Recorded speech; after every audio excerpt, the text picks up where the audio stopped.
Welcome to your daily focus for May the 6th, 2021. My name is Tilly. This is Tarot with Tilly, and thank you.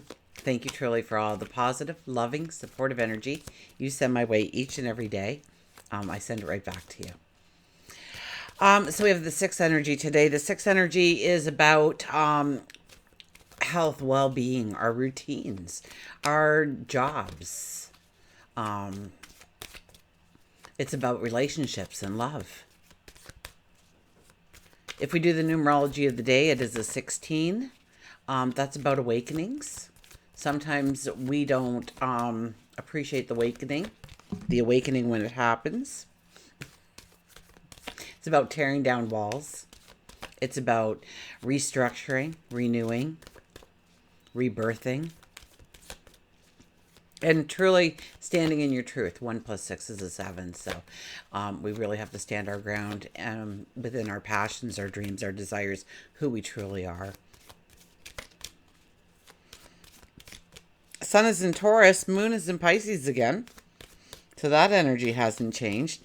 I think Venus and Pluto are talking today, and I think it's a good talk. I think they're getting along. So there could be a little bit more intensity and passion involved in today. So, and also a real karmic pull, towards maybe, the ideal partner or a soulmate or finances, a good financial move, perhaps. You'll be pulled to it. It'll be waiting for you. So if you're feeling like you should check something out, or phone somebody, or text somebody, or do what you're being called to do, and it might lead you on a very beautiful path going forward. Yeah, it very, very well could. There's also, if you haven't thought it through, it could go the other way. So it's thinking it through and knowing that it's a good move for you by answering the call and investigating and understanding passions, desires, love interests, kindred spirits. Okay. Let's see what we have here. The King of Wands. The King of Wands. I love the King of Wands. The King of Wands is fun to be around. He's not much on ceremony. He's about having fun, laughter, and joy while accomplishing, while doing, while becoming. It's enjoying the journey. It's about rolling up your sleeves and just getting to work and feeling good about it. You're up to the challenge. So as much as you can, think of it as a game. I counseled one gentleman one time. He always called going to work, going to play now. And he said it did change him. Saying it every day, I'm going to play now, I'm going to play now, instead of going to work now. It raised the happiness level of his whole 8 hours plus the drives. So it's about finding what you can to enjoy in the now, in the task at hand, because it is a lot to do with our routines. It is a lot to do with our job today, what defines us as a person. And he's not one on ceremony. He's not going to, it's about rolling up your sleeves and getting to work and getting excited about it, having a passion about it. The Queen of Pentacles. The Queen of Pentacles is back. This is a confidence that you can have whatever you want. You have walked through the hard parts in order to get to the now. And sure, there'll be hard parts going forward. Absolutely. Today, in fact, might be a hard part, but somehow we're feeling resilient. We are feeling, we've got this. It can come to us now. It can start to manifest in our life. We're more open to it, or we're more imaginative, or we're getting in touch with our imaginative side, or we're getting in touch with our inner child. Once again, I get that inner child just like yesterday. And the star. Oh yeah. It's about realizing that you can make the impossible, or what you thought was impossible, possible. You've got what it takes. So maybe you have to sit back a little bit and look within in order to see your talents, your abilities, and how to utilize them in order to go forward.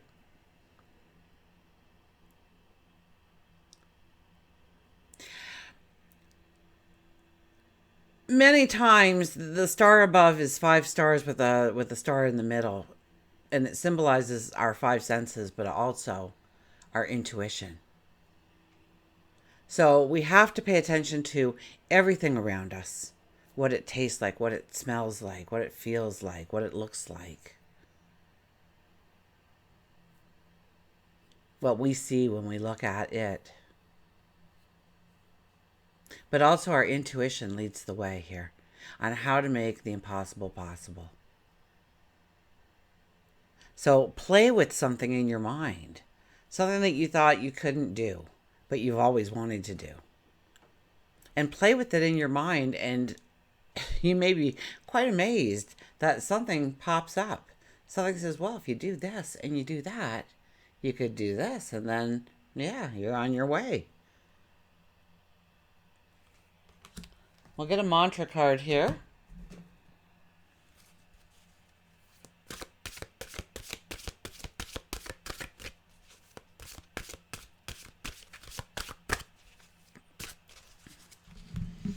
So exciting energy actually today. Get in touch with your passions, your dreams, because your inner warrior is saying, how can we fulfill this? How can we go forward? How can we bring in this love, this beauty, this sensual, romantic, creative, inventive part of ourselves? It's so full with passion and light and love. How do we grow this? Confrontation, pick your battles wisely. So, it's not, you don't have to win every fight. You just have to win the war, right? So, is it worth fighting over? Is it worth standing your ground over? Will you be able to maybe change their mind in any way if you do?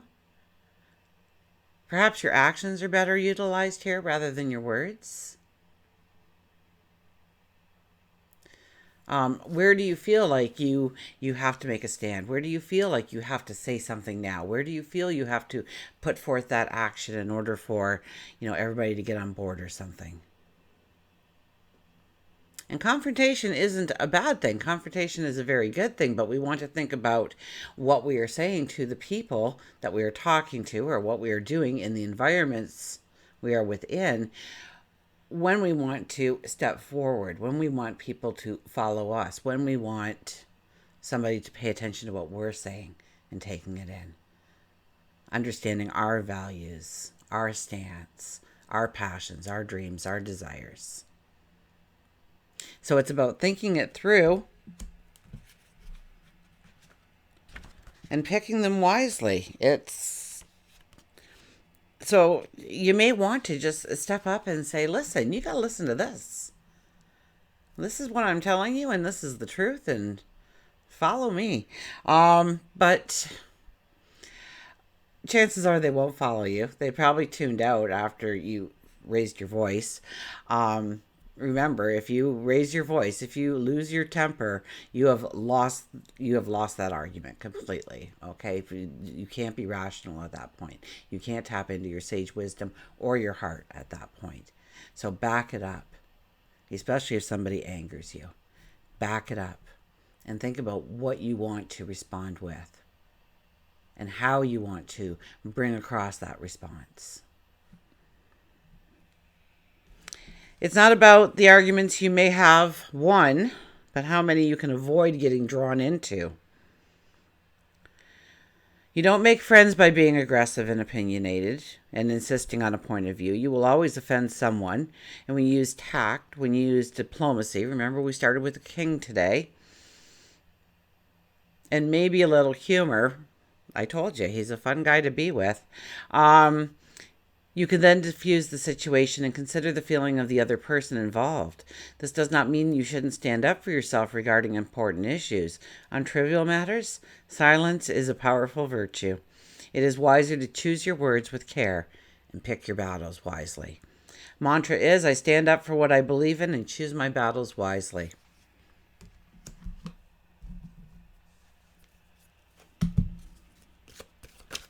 Oh my goodness. A whole bunch of cards. No, that's too many. Oh, well, let's do it. No, there's two here. Look at this. They couldn't make up their minds which to tell you.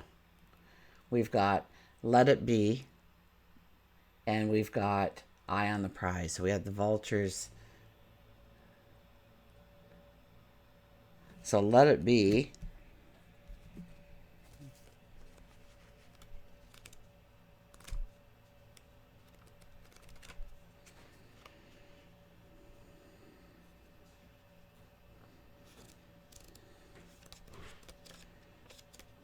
I have a niece who has a hedgehog. She says, don't pet it. It doesn't like people. Let It Be. The song, Paul McCartney wrote Let It Be after he had a dream from his mom. He went to bed so troubled one night. And he just didn't know what decision to make, and things were just starting to take off for the Beatles, and he didn't know where the next step was, and he was very confused and disoriented and worried and stressed and full of anxiety and fear, and he fell asleep, and his mother Mary came to him and said, Paul, just let it be. Let it be. See how it evolves. Don't try and do anything to stir it up. Just let it be and see what happens. So Let It Be with the hedgehog. Release time out with the past. I have nothing to do nor the future. I live now. Hedgehog reminds you to stop putting so much fear into your life and instead just let it be. Sometimes when you give your issue breathing room, it corrects itself. When we experience our fear and frustration, so once again, pick your battles, right? When we experience fear or frustration, we immediately tense up our bodies, our mind, our spirit, which hinders the flow of what we want to come to us, and we begin to visualize everything we don't want instead of what we do. Shift your thoughts to what you want. There is a lesson in every life test, even though it can be painful, and being grateful instead of angry, which was yesterday's message. The weight of emotion will begin to gently heal and release itself from your grip. Therefore, if you are experiencing frustration or fear with any aspect of your life, career, money, love, take a few moments and visualize how you want that area of your life to look. When you begin to say negative things such as, I never will have money to do the things I want, say to yourself, stop. Then repeat what you do want. I have enough money to do the things I want. It takes some training, but before you know it, the things you don't want will begin to stop happening. The things that you do want will start flowing. You can't hitchhike on somebody else's life, and if you do, you just might get pricked. Instead, you must find your own way to do the work yourself. There is always someone there to help light the lantern, but it is you who must keep the flame lit. Always know that there are those who believe in you, with every dream accomplished, or even every dream failed. Remember that the most important thing is that you continually dream the dream, no matter what. So Hedgehog shows up to tell you to dream, to stretch that imagination, to stretch your boundaries, and get ready to soar. Until we meet again, remember, I do love you.